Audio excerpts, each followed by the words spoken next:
Sis, let me ask you something. Are you the one everyone relies on? The responsible one? The dependable one? The one who keeps everything moving? You're handling life, you're performing, you're doing what needs to be done. But somewhere underneath all that strength, you feel tired in a way that rest doesn't fix. Not just physically tired, more like a deeper kind of exhaustion. The kind that comes from always being the one who holds everything together.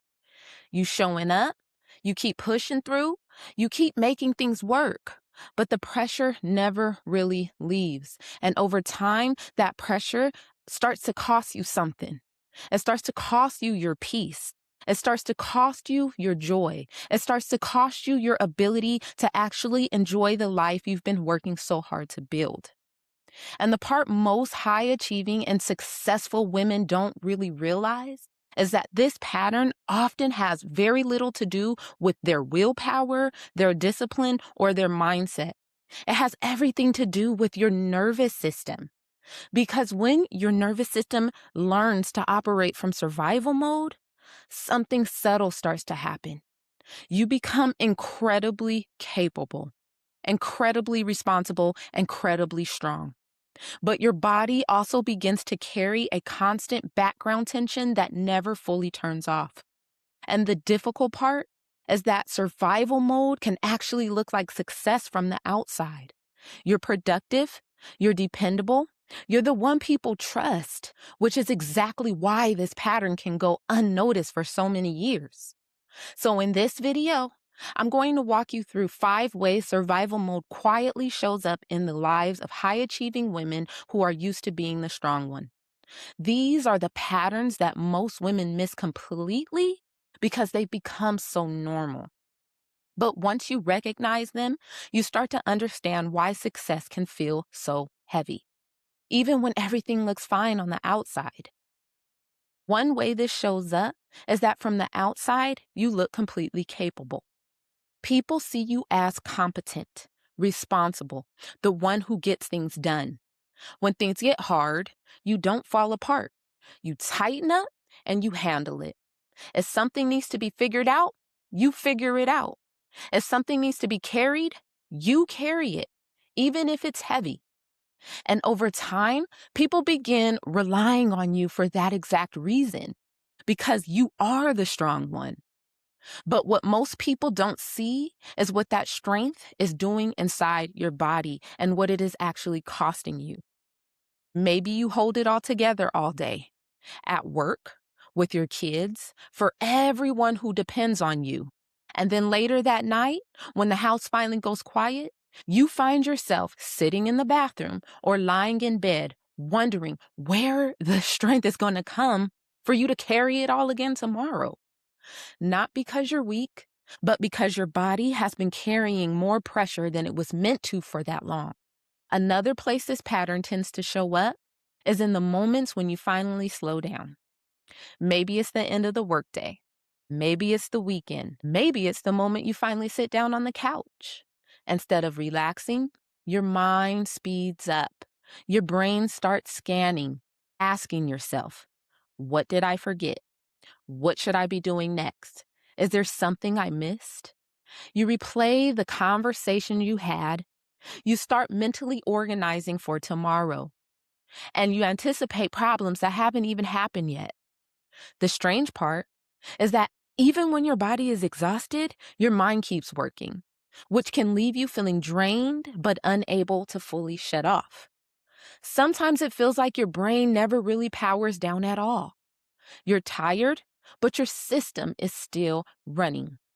A third pattern many high-achieving women notice is how uncomfortable real rest can start to feel. You finally slow down, and something inside you becomes restless. You start looking for something to do. You check your phone, you open your laptop, you answer a message, you organize something small. And before you know it, the moment of rest disappears. You've prioritized stress over rest. Why?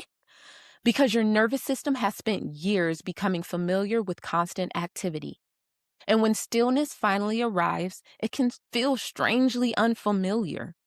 Sometimes that leaves women feeling guilty for resting or wondering why they can't enjoy quiet moments the way other people do. Another way this pattern shows up is how differently your body behaves in public versus in private. In public, you usually appear composed and in control. You show up for work, handle your meetings, take care of responsibilities, everyone else's, and sometimes your own. Most people see someone who is strong and capable. But later on, when you're finally alone, your body starts releasing the pressure it's been holding all day long. You might find yourself snapping at someone you love over something small, or feeling emotionally overwhelmed even though nothing dramatic is happening.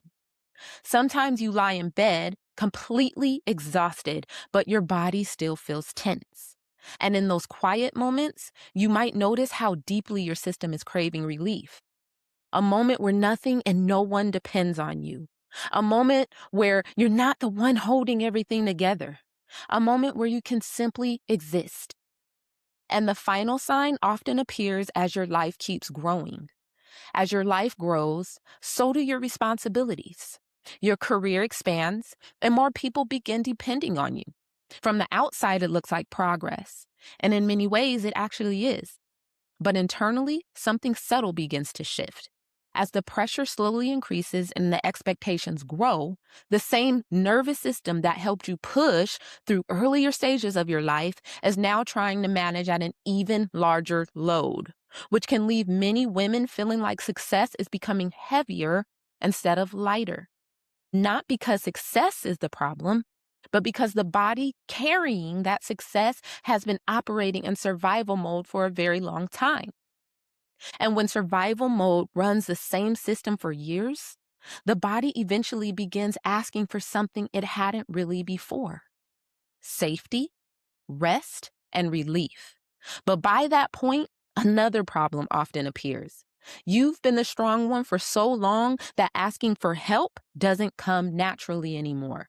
And when you do try to give subtle signals that you're overwhelmed, that you may not have the capacity to keep carrying everything the same way, people often brush it off. They remind you how strong you are. They tell you you'll get through it. They encourage you to keep pushing. So you do what you've always done. You put the mask back on. You pull up your big girl pants, and you keep moving through that exhaustion. So what's actually happening underneath all of this? Because if you recognize yourself in some of these patterns, a really important question starts to come up.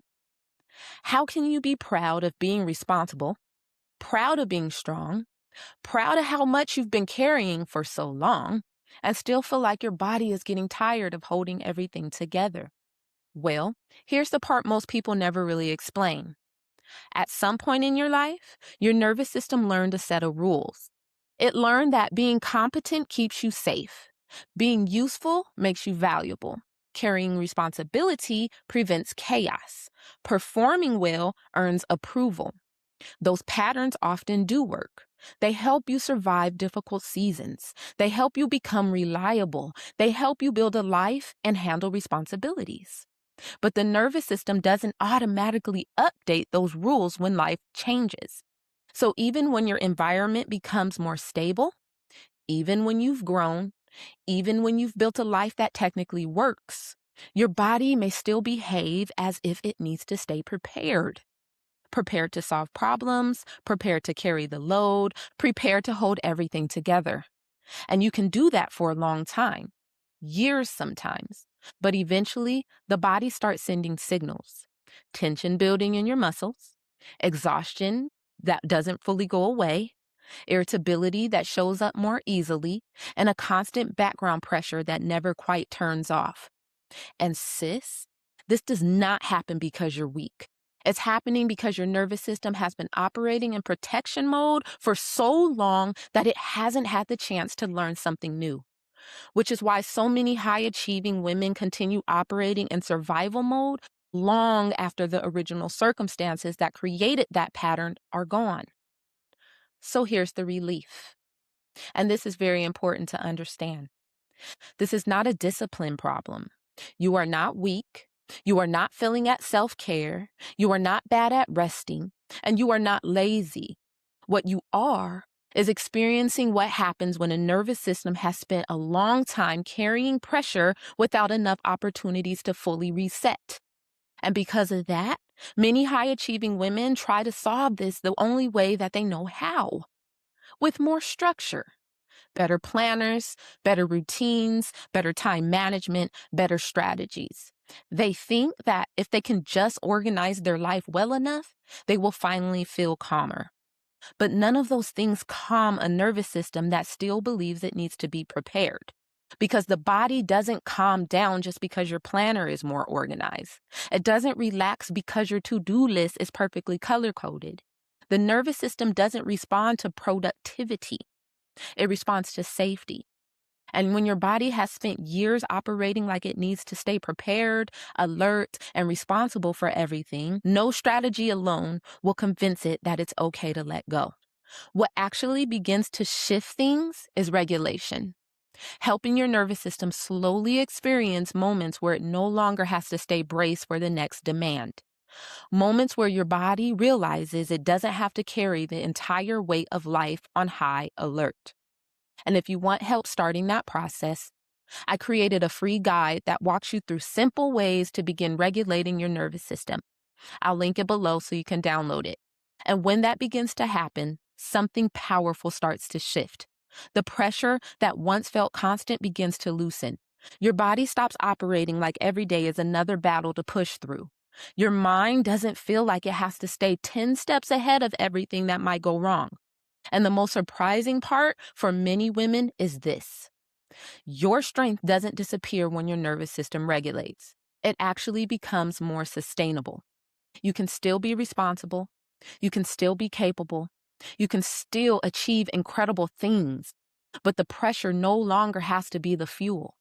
Because when your body finally experiences safety again, ambition no longer has to run on exhaustion. It can run on clarity, creativity, and energy that actually renews itself. And that's when life stops feeling like something you're constantly pushing through and starts feeling like something you can actually experience.